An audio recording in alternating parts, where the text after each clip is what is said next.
जय श्री कृष्णा। आइए सुनते हैं हरतालिका व्रत की एक अनूठी कहानी। हरतालिका व्रत तभी पूरा माना जाता है जब पूजा के दौरान पौराणिक कथा का वाचन किया जाए। एक कथा काफी पुरानी है। कहते हैं भगवान शिव ने माँ पार्वती को एक कथा सुनाई थी। माता पार्वती भगवान शंकर को पति रूप में पाना चाहती थी और इसके लिए वह कठोर तप करने लगी। माँ पार्वती ने कई वर्षों तक निराहार और निर्जल व्रत किया। एक दिन महर्षि नारद आए। माँ पार्वती के पिता हिमालय के घर पहुँचे और कहा कि आपकी बेटी पार्वती के तप से प्रसन्न होकर भगवान विष्णु उनसे विवाह करना चाहते हैं और उन्हीं का प्रस्ताव लेकर मैं आपके पास आया हूँ। यह बात सुनकर हिमालय की खुशी का ठिकाना न रहा और उन्होंने हाँ कर दिया।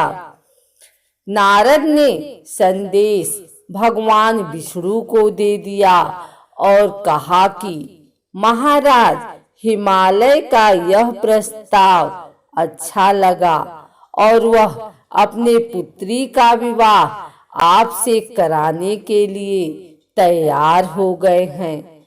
यह सूचना नारद ने माता पार्वती को भी जाकर सुनाया।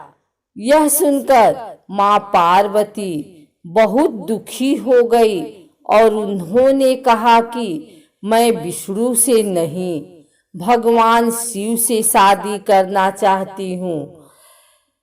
उन्होंने अपनी सखियों से कहा कि वह अपने घर से दूर जाना चाहती हैं और वहां जाकर तप करना चाहती हैं।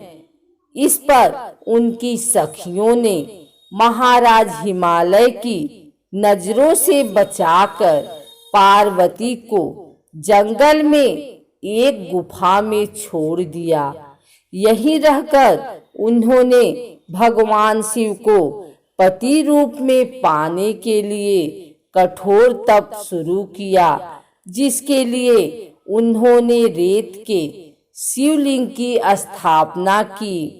माता पार्वती ने जिस दिन शिवलिंग की स्थापना की वह हस्त नक्षत्र में भाद्रपद शुक्ल तृतीया का ही दिन था। इस दिन निर्जला उपवास रखते हुए उन्होंने रात्रि में जागरण भी किया।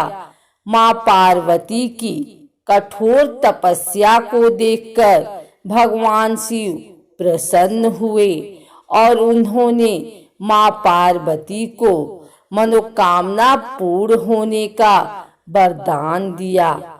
अगले दिन अपनी सखी के साथ माता पार्वती ने व्रत का पारण किया और समस्त पूजा सामग्री को गंगा नदी में प्रवाहित कर दिया। उधर माता पार्वती के पिता भगवान विष्णु को अपनी बेटी से विवाह करने का वचन दिए जाने के बाद पुत्री के घर छोड़ देने से परेशान थे। वह पार्वती को ढूंढते हुए उसी गुफा में पहुंच गए। माँ पार्वती ने ऐसा करने की पूरी वजह बताई और कहा कि भगवान शिव ने उन्हें वरदान दिया है। इस पर महाराज हिमालय ने भगवान विष्णु से माफी मांगी और कहा कि मेरी पुत्री को भगवान शिव से विवाह करने की इच्छा है। इसके बाद ही भगवान शंकर और माता पार्वती का विवाह हुआ। पूजन सामग्री: गीली काली मिट्टी या बालू, बेलपत्र, समी पत्र, केले का पत्ता, धतूरे का फल एवं फूल, आक का फूल, मंजरी, जनेऊ, वस्त्र, फल एवं फूल, पत्ते, श्रीफल, कलश, अबीर, चंदन, घी, तेल, कपूर, कुमकुम, दीपक, फुलहरा, विशेष प्रकार की 16 पत्तियां और 2 सुहाग पटारा। हरतालिका तीज का व्रत निर्जला रखा जाता है। इसके प्रत्येक पहर में भगवान शंकर की पूजा और आरती की जाती है। इस दिन घी, दही, शक्कर, दूध, शहद का पंचामृत चढ़ाया जाता है। हरतालिका तीज के दिन सुहागिन महिलाओं को सिंदूर, मेहंदी, बिंदी, चूड़ी, काजल सहित सुहाग पिटारा दिया जाता है। इस दिन विवाहित महिलाओं के व्रत रखने से उनके पति की आयु लंबी होती है। ऐसा करने पर उनके दाम्पत्य जीवन में खुशहाली आती है। हरतालिका तीज की पूजा के लिए सबसे पहले लाल कपड़ा बिछाएं। इसके बाद उस पर शिव जी की मूर्ति या फोटो रखें।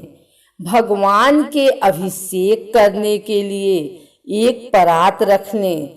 फिर सफेद चावल से अष्टकमल बनाएं और उस पर दीप कलश स्थापित करें। अब कलश के ऊपर स्वास्तिक बनाएं और कलश में जल भरकर सुपारी, सिक्का और हल्दी उसमें डाल दें। कलश के ऊपर पान के 5 पत्तों को रखें। साथ ही चावल भरी कटोरी व एक दीप भी कलश के ऊपर रख दें। इसके बाद पान के पत्ते के ऊपर चावल रखें और उस पर गौरी जी व गणेश जी को स्थापित करें। भगवान को टीका लगाएं और शिव पार्वती का ध्यान करें और मंत्र पढ़ें। अब परात में शिवलिंग को रखकर पंचामृत से अभिषेक करें। अब चंदन अर्पित करें।